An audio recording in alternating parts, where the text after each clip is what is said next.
পুরাণে বলা আছে, যখন অশুভ শক্তি সীমা ছাড়িয়ে যায় তখন জগদম্মা ধারণ করেন মহাকালী রূপ। সেই রূপের সবচেয়ে ভয়ঙ্কর প্রকাশ কালী নৃত্য। যুদ্ধক্ষেত্রে অসুরদের ধ্বংস করতে করতে কালী এতটাই উগ্র হয়ে ওঠেন যে তিনি সময়ের গতি পর্যন্ত থামিয়ে দেন। এই নৃত্যকে বলা হয় মহাপ্রলয় নৃত্য। দেবতারা ভীত হয়ে বিষ্ণু, ব্রহ্মা সবাই মিলে শিবের কাছে প্রার্থনা করেন, মা যদি এভাবে নৃত্য চালিয়ে যান সৃষ্টি ধ্বংস হয়ে যাবে। তখন শিব এক অপূর্ব উপায় নেন। তিনি নিঃশব্দে যুদ্ধে প্রবেশ করে কালিমার নিচে শুয়ে পড়েন। নৃত্যের তীব্রতায় মা শিবের গায়ে পা রাখতেই আচমকা থমকে যান।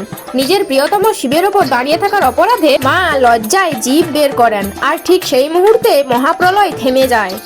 এই দৃশ্যের বার্তা একটাই, শক্তি যখন নিয়ন্ত্রণ হারায় তখন তাকে থামাতে পারে স্থিতি, আর সেই স্থিতির প্রতীক হলেন শিব। এই হলো কালী নৃত্যের রহস্য, যেখানে শক্তি আর শান্তি একসাথে সৃষ্টি করে মহাজগতের ভারসাম্য।